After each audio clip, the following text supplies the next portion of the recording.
Saat sedang bekerja, mendadak mandor datang dan mengatakan ada masalah keuangan, jadi proyek pembangunan harus dihentikan. Otomatis semua kuli dipecat. Mendengar itu, Dennis kecewa dan keesokan harinya Dennis bersama putranya pergi ke persidangan untuk mengurus cicilan bank yang menunggak. Sebelumnya Dennis pernah meminjam uang di bank untuk buka usaha dengan jaminan rumahnya. Sayangnya usahanya bangkrut dan dia terpaksa kerja menjadi kuli bangunan. Di ruang sidang, hakim memberitahu 2 hari lagi rumah Dennis akan disita. Dennis pun syok, dia terus memohon belas kasihan kepada hakim sambil mengenalkan putranya.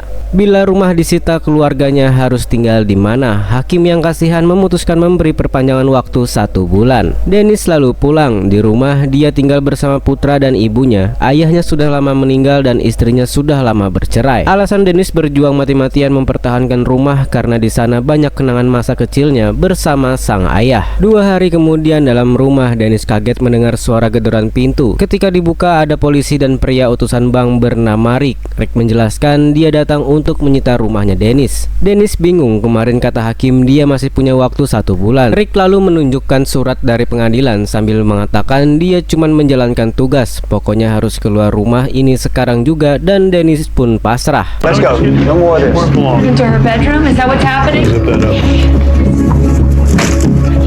They got a full house here. Nice. Money, checkbook. Gotta keep you on my side, ma'am. Sorry about Sir, excuse me. wallets, pictures. I'm trying to get pictures. Is that right? Dennis, please. Oh my God. Excuse me. Department policy. I can't let you go, ma'am. Just get the most important thing. Anything else, ma'am? What else, ma'am? Sir, the 2 minutes is courtesy. Oh my God. You're trespassing right now. Oh my Dennis. Pictures. Oh my toaster. Ma'am? This is our home. Let's go. Dennis. They canceled it. Have to get to it. Rhonda, hit the lock. You mind helping me move on? Will you just let her go in and get the Neighbors are going to have access to everything you own by now. My advice would be to get a moving truck. Okay, just give us a second. Oh my God. Oh my God. I can't believe this is happening. Hey, Thing that no business going in there. Shut the lid.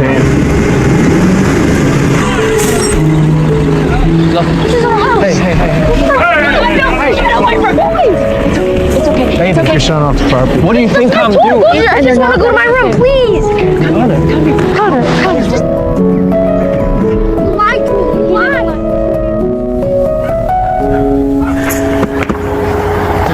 See you later.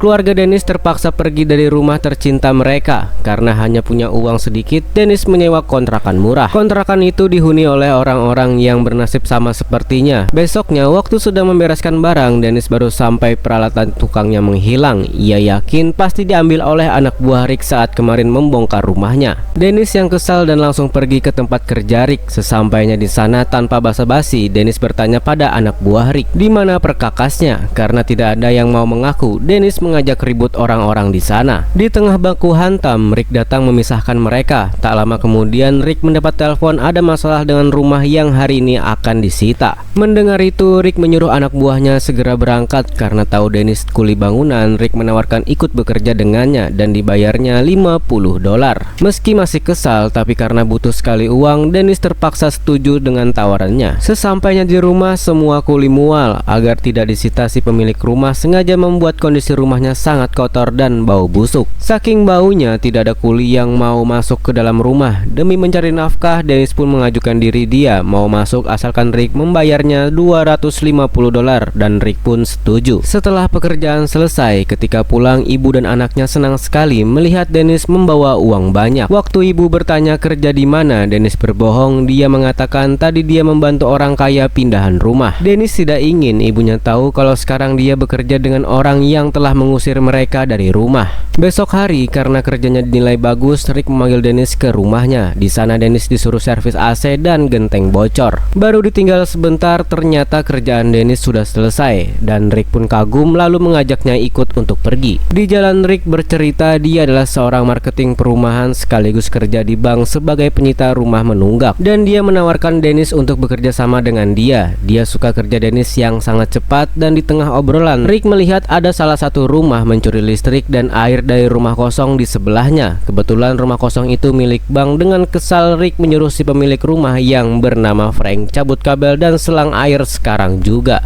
Frank yang ketakutan lalu buru-buru mencabutnya dan Dennis pun membantunya. Dan saat sedang membereskan kabel, Frank dan Dennis mengobrol. Dari obrolan itu Dennis baru tahu kalau anak Frank adalah teman sekelas anaknya di sekolah. Rick lalu mengajak Dennis ke rumah temannya untuk membeli beberapa perabotan dapur bekas. Setelah itu mereka mengunjungi salah satu rumah sitaan bank. Rick lalu menjelaskan rumah ini mau dilelang tapi perabotan dapurnya hilang di maling. Pihak bank menugaskan Rick memasang perabotan baru dengan bayaran $33.000.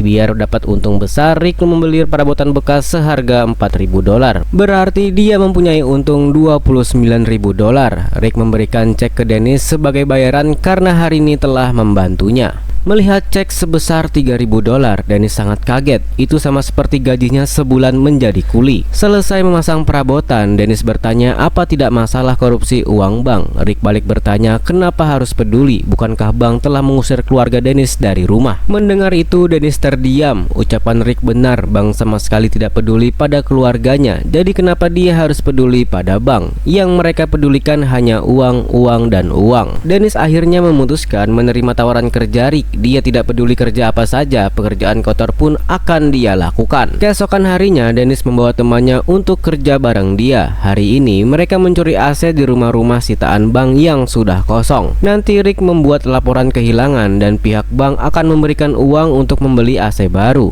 Setelah uang cair, mereka tinggal pasang lagi AC-AC yang sudah dicuri. Tak hanya jadi maling dan koruptor, Dennis juga menemui orang-orang yang rumahnya akan disita bank untuk menawarkan kesepakatan bila bersedia mengosongkan rumah sebelum tanggal penyitaan, maka mereka bisa mendapatkan uang sebesar $3.500. It's a KYO form that says if you leave your house and a broom smells. Hold on. Take your papers. No idea what's going on. Pay for U-Haul. It's gonna pay for storage. I want to save the house. I want to keep it. We're about to have a baby here. I met my wife right here. For you. I work for the real estate company. It means knowing your options. So I advise you to call that number at the You the one that's been putting notices on my window? No. I want you to get the hell out of here. I can give you this form. This is I from don't the want your government. papers. Take a look at it. I'm not looking at anything. I don't want to see you again. I think I've made myself very clear to you. Beberapa hari kemudian Dennis menunjukkan AC-AC yang berhasil dia curi. Rick senang lalu memberitahu kalau besok uang dari bank untuk membeli AC sudah cair. Dennis mendapat bagian 25% atau sekitar $6.700. Dennis pun tersenyum gembira. Baru kali ini dia mendapatkan uang besar tanpa perlu kerja keras. Di mobil Rick memberikan pistol ke Dennis untuk berjaga-jaga. Tidak semua orang mau diusir dari rumahnya dengan sukarela. Kadang kita harus sedikit menakut-nakuti agar mereka mau menurut. Dennis pun mengerti dan sore harinya agar dapat lebih banyak uang, Dennis membawa teman-teman kulinya yang lain. Tugas mereka kali ini berbeda. Mereka akan mencari rumah-rumah yang mau disita tapi pemiliknya sudah pergi duluan. Lalu para kuli akan berpura-pura jadi si pemilik rumah lalu tanda tangan surat pernyataan bahwa mereka bersedia meninggalkan rumah sebelum tanggal penyitaan. Asalkan pihak bank membayar $3.500 saat uang cair, para kuli dapat $2.500 per rumah. Mendengar itu, teman-teman Dennis pun setuju dan keesokan paginya Dennis melapor kepada Rick tentang hasil kerja kemarin. Ketika Rick memberikan cek bayaran senilai $7.000, Dennis mengembalikan cek itu sambil berkata ia mau membeli rumah lamanya, anggap saja ini uang DP-nya. Rick memberitahu sebenarnya 2 minggu lagi rumah lama Dennis ingin dilelang bank. Jika mau nanti Rick membeli rumah itu menggunakan uangnya. Dennis tinggal mencicil per bulannya dengan Rick dan tenang saja bunganya tidak besar. Dan setelah sepakat, Rick mengatakan kalau besok ada tugas yaitu mengusir orang dari rumah mereka persis sama seperti yang pernah Rick lakukan pada keluarga Dennis. Mendengar tugas itu, Dennis terdiam dan dilema dan kebesokan harinya Dennis mulai menjalankan tugas barunya. Mr. Tanner? Dennis Nash, Rick Carver Realty, remember? What do you want? Your house has been foreclosed on. I'm gonna have to ask you to leave the property.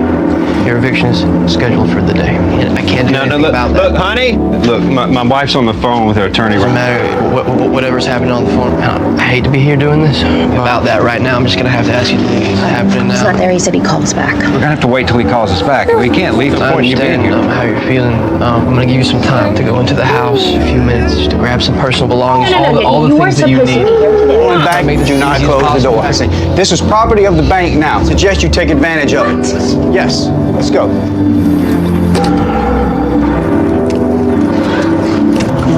No. You know what to do. Mr. Tanner, I'm gonna have to ask you to move to the car. I can help you with anything. I can grab anything you need. Oh, it's okay, baby. Oh, no. It's okay, baby. Ketika melihat keluarga yang baru dia usir, Dennis merasa bersalah. Saat pulang, dia mencoba menenangkan diri di dalam kamar mandi. Rasa bersalahnya terasa sangat menyiksa. Hatinya tahu kalau ini adalah salah, tapi hanya inilah pekerjaan yang bisa memberikan uang banyak. Dia ingin membahagiakan keluarganya. Besok siangnya, Dennis mengajak ibu dan anaknya pergi ke rumah lama mereka. Dennis memberitahu sang ibu kalau rumah ini rencananya ingin dia beli. 2 minggu lagi mereka bisa pindah ke sini. Ibu tidak perlu khawatir, sekarang Dennis kerja dengan orang kaya, gajinya besar sekali. Ibunya pun menangis bahagia.